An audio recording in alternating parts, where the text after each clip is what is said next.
get a Nigel McGuinness tease of Bryan Danielson when he comes back. I think definitely with the Nigel possibly, because him being a new addition with the Ring of Honor and Collision and all that. I mean, that could be a good one. I mean, don't know on the others, but the Nigel I think could definitely happen. Yeah. We see definitely a setup with Nigel. If they don't do that at Wembley Stadium, it's a miss. Complete miss. I cannot wait to hear everything that goes on with Nigel and Bryan Danielson going forward. Clam digger, whatever face me. Oh, good Lord. Look at Bryan Danielson desperately pandering to the crowd yet again. I think the fans started that night. Same old stuff. Bryan Danielson, public offender number one. Terrible example for his children. Never sticks with anything. He used to be vegan, but he couldn't give up eating brie. Oh, wait, that could be misconstrued. That's only going to have limited depth perception, which is kind of funny, isn't it? Because I always heard his wife said he had a problem with length perception. All right. But if they walk in a line, it kind of looks like that cartoon about human evolution. And Bryan Danielson's made it abundantly clear he's got Neanderthal DNA anyway. Would you stop? It looks like he's doing the can-can. You're out of your mind. Why doesn't he put a dress on? Pathetic Bryan Danielson looks. I've fallen and I can't get up. Sitting down on the job. How lazy can you get? Please. The dragon already scared. Look up fear in the dictionary. You'll see that ugly mug. He's getting inside Bryan Danielson's head. There's a lot of space in there. Who's a coward now? Bryan Danielson. They are booing Bryan Danielson. He is a coward. Look at me. I love Bryan Danielson. Oh, you're trying to imply then, like in some way I'm biased, or I have a grudge against Bryan Danielson. I'm sorry, hello? Is this Nigel McGuinness I'm talking with? I call it straight down the middle, as objective as any man living today. I mean, when you watch him on commentary, I think Nigel, I think the world of him as a wrestler, and I think the world of him as a commentator, but he no longer has the physical ability to match up with me. I look at his neck and I think that I'd break it. The ball is in your court, Bryan. Quite simply, I hope you choose option A and you show up. Because if there is a God in heaven, it will happen. And if there's not, may the devil hear my prayer.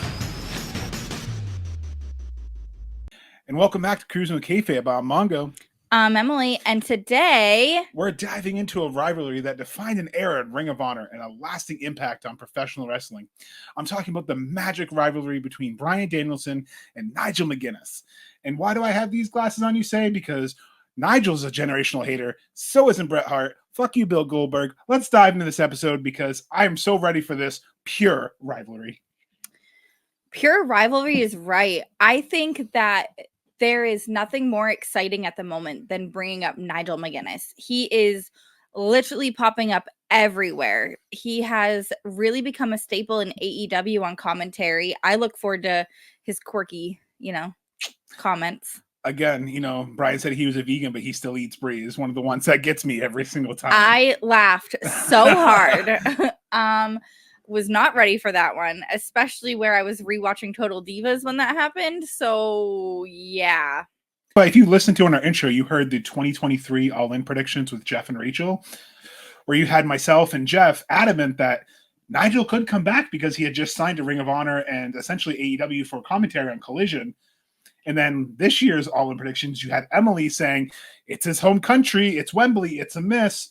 Well, we didn't know that we were going to still get Nigel. We got him in the gauntlet, but he's back, baby. So in preparation, obviously, we do our deep dives, and I went through the Chris Van Vliet interview briefly to hear Nigel talk about how Wembley Stadium was where he realized that he wanted to be a wrestler as a child, and to have him come back to wrestling in that moment and be so prominent, it is really exciting. And apparently, I didn't catch this the first time I listened to this, but him and Tony had a private plane ride, and Tony, mentioned if you ever wanted to come back, we could try and do this at Wembley. and then Bryan broke his arm. So this is just going to like lead into the rest of how we put this together. And I think it is very just ironic in a bad way. And that's kind of the story of their whole rivalry, feud, connection, the roots that they have inside the ring, outside the ring, everything. It's a generational rivalry for a reason. These are the stories that I enjoy because this is real life meeting the ring. And I think that not only are they both talented wrestlers, but it's a real feud. It's real, like, they might not actually hate each other, but they Allegedly. do hate, like, the aspects going into all of this. Like, I can say I have not heard enough of Bryan's side, but hearing Nigel's, I get the heat. Like, I get being upset. I'd be sad too. I mean, Bryan's always kind of taken the high road on it. He's kind of said, I respect him as a wrestler. I respect him as a commentator and as a man. Our lives just took different paths. But I mean, when we're kind of going into... Oh, we did watch something that was, 10 years old? I mean, it wasn't 10 years old. It was only like 4 or 5. Oh, okay. Well, the documentary that we did watch, maybe there is Chasing real the heat Magic now. on Peacock, 2019. Yeah, it was a good documentary. It definitely opened... I mean, it's WWE produced, so there's a lot of making WWE look good at it. But it's a good, quick retrospective on how after his career ended, where he went. And we're going to get into that because I kind of have a timeline written down. I know you have your notes written down. But just kind of quickly go back to Wembley before we start. Yeah, Jeff, Rachel, myself, and you were calling for it last year. It clearly was in the plans because, again, they planted those seeds on commentary, like you were mentioning earlier, all his little pot shots he does. Even in the interviews, he calls him Brittle Bryan. He calls him a clam digger. And you have Bryan taking the high road, how if he got back in the ring, I'd break his neck. And the tension has always been there. Right. The tension has always been there. So this year at All In, all of a sudden I hear Oasis. And it didn't click right away. I'm like, why is fucking In the Bushes playing right now? Like, oh my God, it's Nigel. And the second I jumped out of my chair, Nigel McGuinness goes on the screens. Emily's off the couch. So it was like not even a delay of like a half a second. I popped because I realized whose music it was. She pops because she saw the flag with Nigel. We both didn't hear the crowd because we were like, holy shit, it's Nigel. And like nobody saw it coming. It was just like, we all know I'm sentimental as hell. I was so happy for him. No. Like, not only did I just get Saraya coming out, we got freaking Haters Return. Everything was like a little bit after. Like, it was a magical. Mind you guys, like, I came right after work to press play, and he paused everything. So all I missed was Saraya. So while I'm getting changed, she didn't see me. Yeah, like while I was getting changed, this man is showing me the video of Saraya coming out and Jamie Hayter, and I was so already over the moon. And then I sit down to, was it the ladder match first? I don't know. Yeah, the ladder match. We watched first. Yeah, we said the ladder match, but she was just riding emotions high. I was like, this is so fantastic. Wait, this is fantastic. I was just happy for everybody and myself. And I think it's great. And I think a lot of people are upset that this match is taking place at Grand Slam. But that's where the history kind of goes back. It's 15 years to the day they fought. It's not the same venue. They fought in New York. They're running it back. So UB sent him out. Tony's clearly sent him out because he understands that it's running back in the same city. They basically made the East Coast famous. They wrestled all up and down, like New Jersey, Philadelphia, New York, Virginia, West Virginia. They traveled the country and they put it on the map. And that's where we're going to start. We're going to start with, Nigel coming over from England, moving to Ohio, just like Emily said. He watched SummerSlam 91 and 92, but he watched 92 in person and watched Bret Hart and was like, this is what I want to do. And now I felt the connection to that because, the poster above our wall, the Road Warriors, that's where I became a fan of wrestling. When I saw those fuckers come out on the Harley and they're wearing spiked shoulder pads, I was like, action figures. So to know that so many people were influenced by that one pay-per-view, that one moment, and Nigel's whole career, he'd go to Ohio and he would train at Kent State. Shout out to Brian, who when I went to visit him for the Undone, showed me Kent State. So my mind's blown that he picked Ohio and got to get trained by Les Thatcher and kind of start learning that technical British strong style of wrestling. And that strong style is so unique in America to learn like that because we have so many more high flyers than we used to even 10 years ago. So to have the technical style that matches so well with Bryan also is just the pure irony of this lineup and this feud for 15 years. And that's what's great. I mean, their feud only lasted 3 years in Ring of Honor. It only was realistically 24 matches when I looked up on Cage Match. So 3 years, 24 matches, that's what, 8 matches a year, roughly estimate. It felt like it went on forever, but really every match had a purpose. And what I liked is they both revolutionized Ring of Honor in separate ways, and they kept beating up. I mean, let's look at how Nigel kind of started. He went on the indies, he got into Ring of Honor. Samoa Joe and Gabe Sapolsky decided to create a title that was just as important as the world title. And what would come about would be the Pure Championship, which had its own special set of rules. You had 20-second count out. So they had to ring out counts were up to 20. You had 3 rope breaks, no closed fists. So it changed the style of wrestling because there was rules. The title could change on disqualification because what they were trying to do was they were trying to establish pure wrestling, real love letter to the sport. Now, the Pure Championship kind of just floated around for a little bit. Samoa Joe had it, but then a man named Nigel would take it off Samoa Joe. He would hold that title for 350 days. And the great thing about that is what he was doing with those title defenses, which were 17 of them, by the way, he was having some of the best matches of his career. He was showing why he was one of the best technical wrestlers. And what I really enjoyed about going back and watching some of these matches is watching his psychology. Watching how when he was in a pure match, he knew that there's only 3 rope breaks. So he'd get people in the middle of the ring and put them in a random submission because he wanted them to get rid of those rope breaks early in the match. So when he was wearing them down, they couldn't. Well, who's going to outsmart someone like Nigel? Well, you have the American Dragon, Bryan Danielson, who can outsmart him.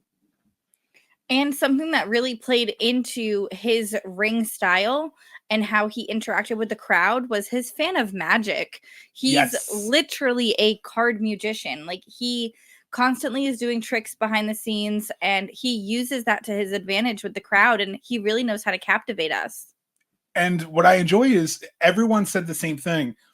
He's obviously a magician outside the ring, but he's a magician inside the ring.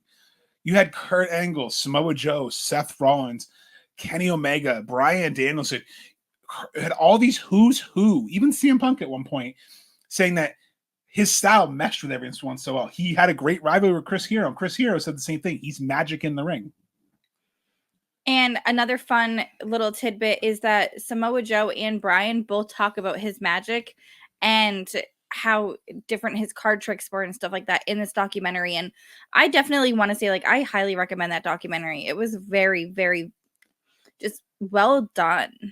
And that is one good thing about the WWE documentary is they put time and effort into it. And there was a lot of home movies, but, you know, doing the other research too, besides the documentary, going down the YouTube rabbit holes and watching some old Ring of Honor moments. I mean, you really had 2006, which was kind of a struggling time for TNA and Ring of Honor's relationship because you had a certain incident with a gentleman who I won't name that caused friction. So TNA cut off all relationships. So you had AJ Styles pulled out of Ring of Honor. So you didn't have Nigel and AJ. You didn't have some of those matchups you wanted to see. So they had to figure out what to do. So as Nigel's going through doing his defenses, they realized they need to elevate Nigel. They need to make that the second title in Ring of Honor. So they paired them together and they gave Nigel a title shot, but he had to put his Ring of Honor title, his pure title on the line. There were some shenanigans in that first match. The way it kind of went down with Nigel getting a disqualification allowed him to keep his pure title, but the world title could not change on disqualification, only the pure title. So they kind of booked it in a way to keep the feud going. And I enjoyed, even back then, they knew they had something with these two men because they were equal in the ring. You had the psychology of Bryan and Nigel literally butting heads. They both were technical. They were both on the ground. They were both hard hitting, smashing each other in turnbuckles, the stomps to the head. And Nigel even promising Bryan, I'm not going to go after your head. And then during the match, starts kicking him in the head. I mean, got to kick his head in. Right? I mean, maybe that's why Bryan's so angry nowadays, because Nigel kicked his head in. You know, and their rivalry would go on for 3 years off and on. Almost covering he the would- span of his title reign. He too. would lose his title in a unification match in April of 2006. And Bryan would then have a third match with him and then give him the pure title, kind of like a symbolic trophy as respect. So Nigel kind of started against the ropes with Bryan, so to speak. Like, he wasn't beating him, but he was always coming this close. He was always using his tricks to allude to your magic, but it just wasn't working. But Bryan was showing him respect. He was still gaining respect of the American Dragon. And now they were considering him a contender for the title. And that's kind of what would happen. He would have his feuds, he would have his matches, and then fall of 2007, October, Nigel would finally capture the Ring of Honor title. He would be so happy, but he would tear his bicep in October. So it's like the string of bad luck would start because he finally captured the top prize and he gets injured.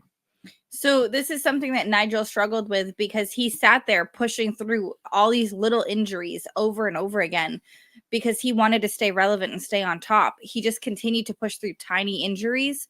And then for the bicep to be the one that took him out, it was heartbreaking for him. And it really changed his path. It really, really did. Everything came down to this one bicep injury for the rest of his career. So he chose, because of insurance reasons, he chose to rehab it. So they didn't strip him of the title. They actually allowed him to stay Ring of Honor champion. Chris Hero would get upset. And I kind of remember, because I vaguely remember the feud a little bit, but I remember Chris Hero like, what the heck? He has to defend it. And Nigel coming out in full street clothes, and he defended the title and beat Chris Hero really quick. And he would go on, even with an injured biceps, to still defend that title, which shows the kind of strength he had. And again, those 17 title defenses just for the pure championship plus the Ring of Honor defenses, watch how hard hitting he is. He's not, I wouldn't say he's not protecting his opponents, but he's not taking it easy. He's very potato-y and stiff. Yeah, and to go back to the reason that he chose not to get surgery, they really do touch on the fact that he wasn't making enough money. Like, he wanted WWE so bad because he wanted that contract. That was his dream. He was putting everything on the line. His health, his financial status, every little thing that this man could do, he was just doing that to get to WWE. And even while he's injured, you have 2008, 2009, you have him going back and forth against Bryan, but listen to who he had some world title defenses against. You had Tyler Black, now known as Seth Rollins, Austin Aries, Kevin Steen, aka Kevin Owens, Claudio Castagnoli. You have Go Shigansky, and then Jerry Lynn. And Jerry Lynn would be the one after 545 days to take him out. So you have 2 title reigns that this man has had. You had 350 days for the pure title, and you had 545 for the world champion. So almost 900 days. He had 2 different top titles in the company between 2006, 2009, and he defended it. He was a fighting champion. He had his heel turns. He had his moments to try to keep it.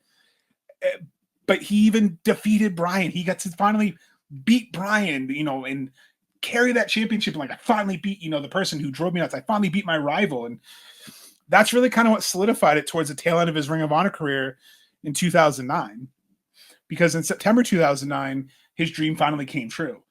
Bryan Danielson and Nigel were both given tentative contracts with WWE as long as they passed the physical. Now, Bryan admits he kind of lied about his health, but Nigel... he was way too honest. That poor man, again, that bicep.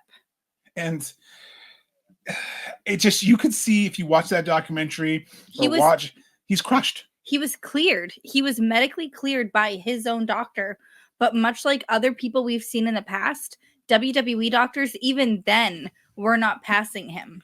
They had their own standards they want to uphold, and they weren't. And he didn't feel, because his bicep had been recovered for 2 years, and they said there was less chance of re-injuring it because he rehabbed it correctly. He got doctor's notes from 2 different doctors, but WWE didn't want the liability. So he talks about, there's another documentary on YouTube that he put out himself, and he's in the car and he's like, how can I be so close to my dream? I'm in the building. I'm talking to Tommy Dreamer. I'm talking to the people who are going to get me a contract. And then it's all pulled away because I don't have $9,000 to go fix my arm. And that's what it was. This wasn't like a case of him being stubborn and trying to do it holistically. It was, he didn't have the 9-10 grand plus whatever he needed while he was held up to do it. Because I mean, back then Ring of Honor was probably giving them 20 grand a year. So they weren't really making the kind of money. If you think about he had to travel and live, he didn't have health insurance. It bit him in the ass. And this is where kind of competition is important. It's going to come into play later because he would go to TNA for a little while here. He would come in as Desmond Wolfe.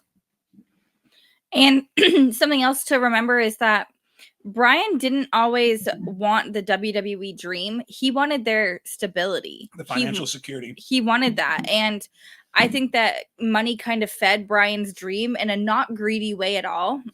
Whereas Nigel wanted WWE as like that was his above all dream. That was the sky is the limit. That's the limit.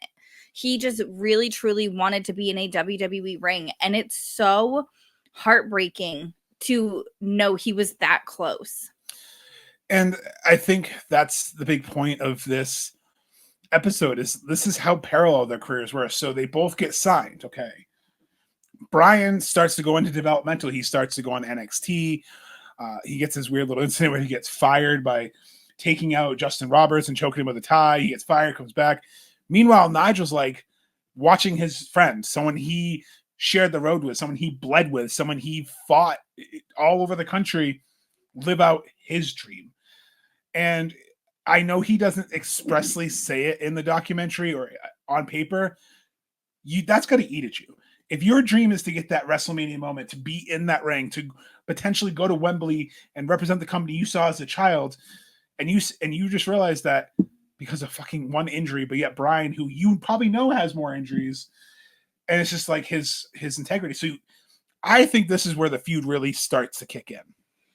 And he would go on to TNA. Nigel is in TNA, and he's fighting the likes of Kurt Angle. And Kurt Angle is complimenting his ability to adapt and have chemistry with anyone and everyone in that company. So you have somebody like Bryan going and elevating the division in WWE, and then you have somebody like Nigel going and elevating somebody in TNA, or everybody, sorry. Well, I would say, yeah, Bryan was kind of going in there, learning the ropes, elevating that, but they were showcasing a new style of wrestling as well, like showing this very technical kind of mat level style. And I think that that's really cool because we hadn't seen that in a long time. It was, again, we saw more cruiserweights coming through and more people that were flying in the air. And now you have the real technical. It wasn't just the big guys that were laying it in with choke slams. You also like have the mat Harts. style. You had more of the Bret Harts. You had more of the old school wrestlers coming in and making it modern, like where FTR kind of built their reputation off, where a lot of the modern Pete Dunne and all these other people who were kind of emulating, that British strong style. And Bryan Danielson kind of had almost like an Olympic style. And that's why I think when Desmond Wolfe, as he was called in TNA, came in and fought Kurt Angle, I think the reason why Kurt Angle said it works because he was wrestling like Kurt was, with the Olympic style, technical submission, work the body part.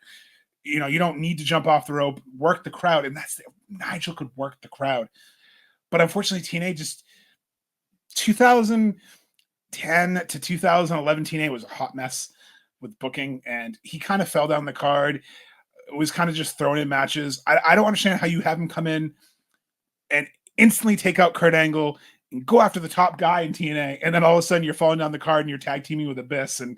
But he would get to actually tag team with SmackDown's general manager, Nick Aldis, a.k.a. Magnus there. So they did form this tag team for a while that, had a chance. But unfortunately, Nigel would get sick and he would be diagnosed with hepatitis. And this is just, where the story gets even sadder. He would get fired from TNA because he contracted Hep B. He doesn't know where, he doesn't want to speculate, but it comes from saliva or blood or other bodily fluids. So he's in a sport where there's sweat and blood and spit. Who knows how it could have happened? And he's a very big advocate for that kind of stuff being done in wrestling. And it's very ironic that he's in AEW where they do a lot of old school style with that. I'm wondering how that's going to come into play later on. But I think that he's a very good advocate for safety with it. So who knows what they're doing behind the scenes for that safety. I'm sure they do take protocols.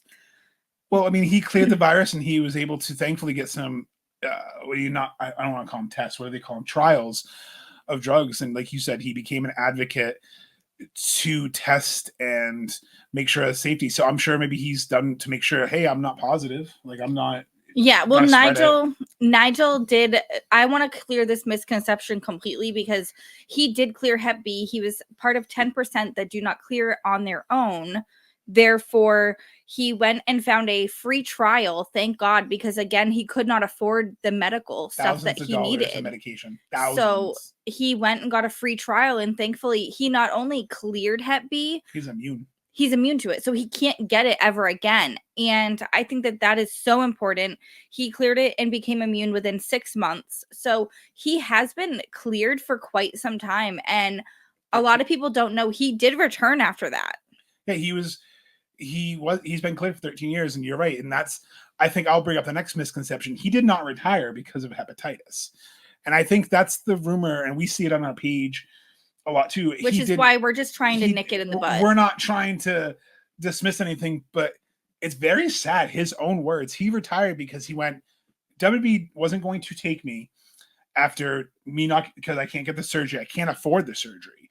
And no offense, they're not going to pay for it because he's trying to get a job. He didn't want to go back to Ring of Honor, A, to work that style because he didn't want to destroy his body. B, financially, he's going backwards. He's not going to be able to make it. TNA basically said, nope. So this is why competition is important. This is why AEW is important. This is why New Japan is important. This is why a healthy wrestling industry in 2024 is important, because Nigel had to retire because literally the only option that could pay him a living wage would not take him. And he hoped that this retirement tour would get him signed to WWE again. Like, that's his whole goal. His entire goal, his whole life, is to work in the ring for WWE. And I'm sure it's still in the back of his head today. I'm sure he still does everything to wrestle at WrestleMania because that's what he's always wanted and dreamed of. Our child dreams of wrestling in AEW. That's everyone obviously has like dreams and goals. There's again a reason for competition. If his dream was simply to be a professional wrestler, that man met that goal tenfold. And that's the thing. I think Kurt Angle had a line in the documentary that really stuck with me, that he's one of the best in the world that nobody will ever see wrestle. Another reason having a company like AEW or New Japan or some of these other companies having streaming deals is important, because millions of people have now seen him return at Wembley. On top of the 50,000+ at Wembley, got to see him return. The pop he got, I've watched that so many times. That pop in his home country, once people realized, once that music hit and those drums hit for Fucking in the Bushes, that place became unglued. And I know it's cliche, but we had to rewatch it because, like I said earlier, we both came unglued. And I'm watching everyone in the crowd. There were people crying. I was jaw dropped. I was just like, holy it's real. Shit. It's happening. We've been waiting for so long. He's been waiting for so long. I wrote down Emily's words. Do you guys want to know what Emily's exact words were? Holy fuck were her exact words when Nigel came to the ramp. And then she was speechless, which it takes a lot for Emily to be speechless. That shows you how important that moment was. And I don't mean that as a jab, obviously, but I mean, in wrestling, everything's leaked. Everything's ruined. There's not a lot of genuine surprise. And to see him come back was a surprise, because he went on his retirement tour, and we have to touch on how that ended, because it was sad too. So he retired, and the very next day, he found out that Bryan cashed in the Money in the Bank championship and won the championship. And he texted him wishing he was there to celebrate with him. Bryan texted Nigel to say, I wish that you were here to celebrate this with me. And he basically said how apropos he filmed all. So like Emily said earlier, he wanted to get noticed by WWE. So he did this last year, working in the indies. He filmed everything. So think about this. In 2011, 2012, he's filming and uploading his own documentary to get noticed. So he literally did everything he could. And he every home movie, he's like, maybe this is the match they notice me. Maybe this is where I get my chance. And he goes out and he retires, and he's in the hotel and he's watching Bryan. And Bryan, I won the world heavy. They gave me the world heavyweight title. Wish you were here with me, like said. And how apropos, again, he sees his career ending and he sees Bryan's just beginning. And that's why I think now, after 15 months and 15 years, Bryan Danielson and Nigel McGuinness are finally come face to face once again at Grand Slam. Wow. I just realized something. There's an even bigger tie into this. What's that? In AEW, Nigel McGuinness finally returns at Wembley Stadium. Bonkers. Right. That's Guess who won the world title that night? yes. That's the connection. Damn, I just put that one together. And that's why he entered the Casino Gauntlet. He said his own words. I entered because I knew that Clamdigger had a shot at the title, and if anyone's going to get that title from him, it's going to be me. If anyone's going to end his career so he can know how I felt, it's me. So that's why I wanted to allude to earlier what you were saying and I was saying. That's why I don't think I'm not going to say, to keep the kayfabe, I'm not going to say they hate each other backstage and they're going to come to blows. We don't know. But I think there's still that what if factor, and I'm glad we get to see it. And I know Bryan said, temper the expectations, but I think Nigel knows this is his shot to show you left me on the bench for 15 years. And don't get me wrong, he became one of the best commentators in the business with his knowledge. There's a reason why he's the top commentator, not only because he's a heel, but he's pulling out references from British wrestling in 1986 off the whim. Like he's got that intelligence. So because you told me earlier he was training for 18 months to get back in the ring? So earlier this month, last month, it was August. Time flies. In August, he did the interview and he said 18 months ago he started training again. And CVV was like, I think I know where you've been training.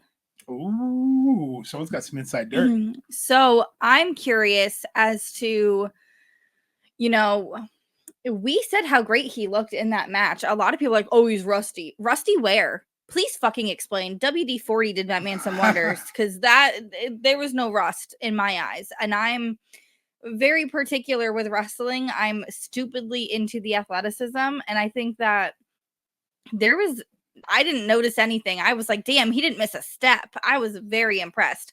That was my first showing of Nigel McGuinness. I had never seen him before in the ring. I hadn't watched any of this footage. And I looked at him and I was like, damn, he really can wrestle. And you're telling me he has only been training for 18 months again and he missed how many years? Well, that's what I'm saying. So you figure he's missed the equivalent of 13 years in the ring, 12 if you count training. So yeah, he's almost 50 years old, but he went out there and yeah, it's a Casino Gauntlet, but I think that was his audition for himself to see, can I still do this? Obviously, he's not going to show you everything in that match, but you can't tell me when they get to New York. First of all, that crowd's going to be fucking electric because you're going to get the Final Countdown versus Oasis, as he says. You're going to get the 25th match. Now, what a great number. 25th match in this historic rivalry. In the city where they ended their rivalry to prove once and for all who the better man was. And I don't even know how that match is going to go, but take all my money. I am a huge fan. The more I went down this rabbit hole, the more I realized, because of how hard it was to watch Ring of Honor from like 2004 to 2012, I'm glad we have the Ring of Honor network because I was able to go back and watch a lot of these matches. And I highly recommend go back and watch some of Nigel's. Go watch the YouTube where they put 12 hours of his best matches together. Because that man, besides his hair, which is really wild 90s, boy band. That man is a technical master. And I almost feel bad as a wrestling fan that I'm one of those people who didn't know what we had until it was gone. I'm glad it's back. Listen, I saw Nigel come out and I was like, make my heart go boom, boom, boom. My millennial was screaming Supernova Girl when I ever saw that hair come out. And I love, again, that's why if you listen to our intro again, I love his whole year of commentary, just burying Bryan with the most subtle and obviously, everyone's cheering Bryan. Of course, he wants the attention on himself. And, or you have, oh, look, Bryan's using a rope. I guess that worked out well last time he choked someone at work. Like, I just like that he would always throw in those jabs because he's a generational hater. And if anyone deserves, even if it's his last match, to get one more match with Bryan, it's Nigel. And you can call us marks. You can make fun of what we watch, but thank you to AEW for existing so we can see this because we would never see this without AEW. And again, people giving people fucking chances. It was a healed bicep injury, guys. Healed bicep injury. Over 2 year healed. And I get, it's liability lawsuits, but if you really want, they do have hold harmless guys. Make them sign a waiver saying you won't be responsible for medical care, because I understand risks and I understand, but 13 years of this man's career, he gave up because he's like, I don't have anywhere to go. And if that is not a testament to why we should have a healthy wrestling industry where workers can go from one company to another or to the independents. Look at Matt Cardona. He can now make money on the indies because of how they can stream. I am so glad that we have a healthy industry, and this is such a great chance. I'm so glad Nigel went, you know what? I got a couple more in me. I'm here for the ride. I'm so excited. They both call themselves the best in the world in Ring of Honor. And I know everyone says that. I know everyone does. But if you really think about it, Bryan Danielson has been one of the best wrestlers in the world consistently his entire career. Nigel made a name for himself in Ring of Honor when nobody knew who he was. A kid coming over from the UK. You have all these people talking about how great these two men are. They've won championships around the world. And now we get a chance to see them again. That's another great thing, is you have people that a whole new generation of fans is going to see Nigel. And there's going to be a banging video package because they own all the Ring of Honor footage. This video package, I don't care if it is 2 hours. Make it the whole fucking pre-show. That'd be a great pre-show. I am ready for a 0 hour of Nigel McGuinness. I can solidly say that he is now one of my top favorite wrestlers, and I've seen him wrestle for maybe 20 minutes and live. I've gone back now. I've watched a lot. I could probably watch his wrestling all day. Have you seen his matches with Colt Cabana? I was loving his matches with Colt Cabana. He is obviously one of my favorites because Colt just has this thing about him where he just has so much charisma that it just oozes from him. And then you bring in Nigel's way of getting the crowd going. Like, everything about the two of them made magic together. And I think that is so important to have. When you have a wrestler come out and they automatically grab you, it is like amazing. Everything about it. That's what you want. That's why we watch wrestling. If they didn't gravitate to us, we wouldn't care. We wouldn't want them to do good. We wouldn't want them to have a career. And that's... Look at Lars Sullivan. Exactly. I look at someone like Nigel as I'm glad that, because I'll be honest, when I started calling for him at All In last year, and I was like, I really want to see it. I wanted to see it because I only knew bits and pieces. Like I said, I only got to see what I saw on YouTube over the years. He was already training. We didn't even know. And we called it. I just want to point that out. Everyone makes fun of my tinfoil hat. That shit's snug. That shit is snug and it works. All right. But I'm just so excited because of how sad his journey has been in this feud. I mean, think about every match they had together had some sort of story. So obviously we're not gonna go back and do every match, but you had the first match where it was a wonky finish so they could keep it going. The second match where they put a rule where if the loser was disqualified, the world title would now change hands and you'd have both titles. To having matches where the world title was contested under pure rules to prove who really was the best. Every match meant something.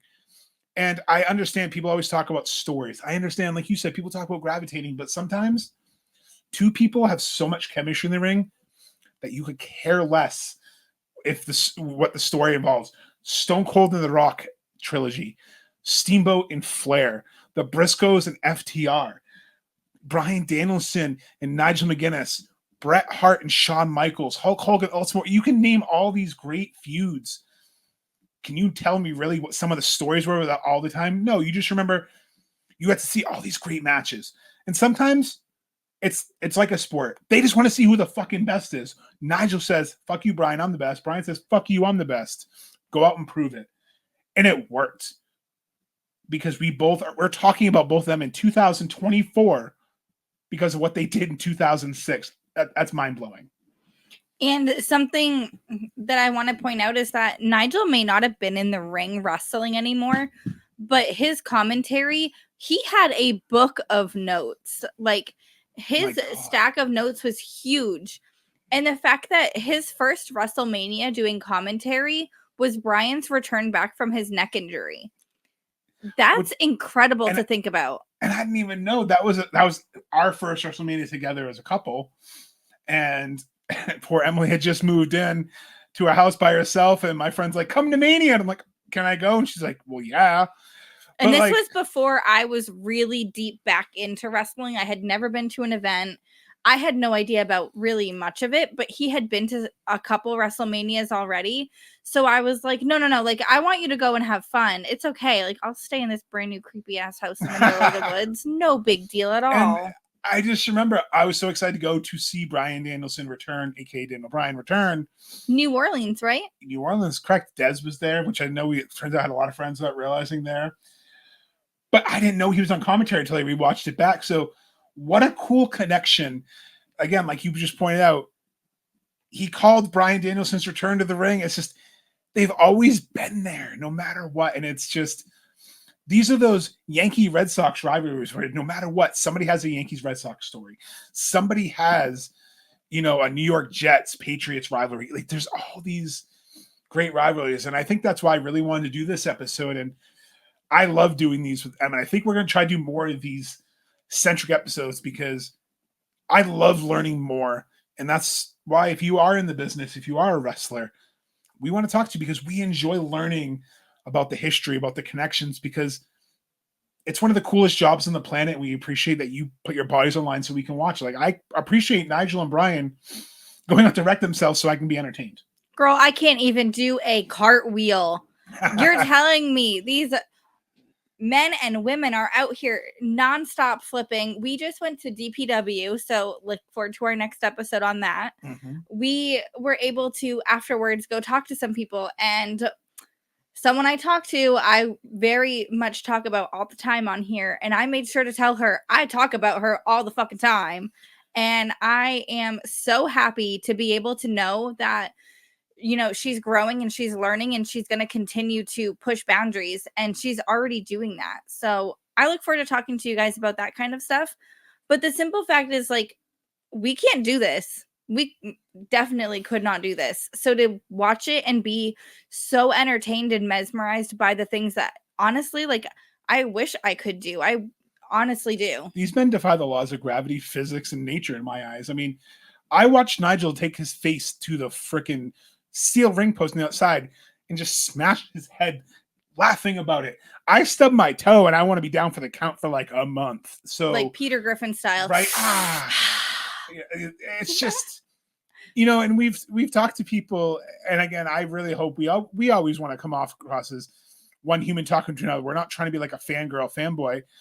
I don't want to drop names, but I talked to someone on the cruise who does work in wrestling, is current in the product, and I was like, I just enjoy learning about like what you do like for your job, but like don't ever feel like you can't just say I don't want to talk about it, because that's cool too. It was cool to learn his hobbies and like what he did outside his job, but then also he'd slip things in like, oh yeah, and so and so was in the ring with me. He was a little stiff, so I made sure I threw a clothesline a little harder back. Like it was just cool to hear like that's how Nigel and Bryan talk. Like, oh yeah, Bryan, me and Bryan are gonna go this Wednesday.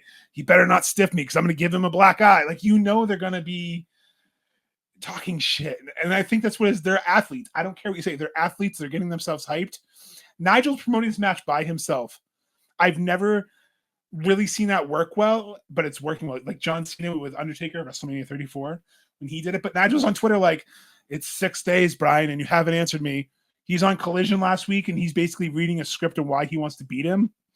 Like, I am so excited to see this, and I can't wait. And I really hope you guys enjoyed our episode, and we have more content. I keep saying Clam Digger, so it's coming out. We have more content planned for our subscription on Facebook and Patreon. So make sure you follow us, cwkpod.com. I want to username kayfabe as socials. Make sure I let people know it's not a clam digging Patreon. No, unfortunately, I don't live by the ocean, so we're going to keep that one PG. Shooting McGavin style. But yeah, on our Patreon, we're going to come. We actually decided last night we're going to start rewatching Tough Enough, and we're going to talk about it. So basically, we're going to do rewatches for subscribers only. They'll get released to YouTube eventually, but subscribers are going to get that early access. also, I think we're going to maybe do some heels rewatching too. So that's kind of what we have planned. And if anybody's interested in joining us let us on know. episodes, obviously reach out. We always want that. And our send message I'm trying to get back to, because we're just trying to plan out other schedules too. But we're excited to keep creating the content for you. We have fun watching wrestling and talking about it. We don't want you to have to do research to come on and talk with us. We want you to just be able to have a fun shit shooting episode. And speaking of shooting the shit, I heard Saturday nights, kind of wrap up the week. We'll see how I'm feeling, but maybe I'll pop on lives once in a while on our Facebook to kind of interact with the audience after, how's the week been? How was Collision? So I really enjoy doing this. I absolutely go back, check out Bryan Danielson and Nigel's documentaries. Watch the Chasing Magic on Peacock. Make sure you're following at Cruising with Kayfabe on Facebook, Instagram. YouTube. Make sure you check us out on TikTok at It's Mongo, at Cruising with Kayfabe. Emily, check us out. Follow us. We're trying to put as much content we have, but we all two working adults, but we just have fun with it. Let us know what you like and don't like, and make sure you always keep the kayfabe.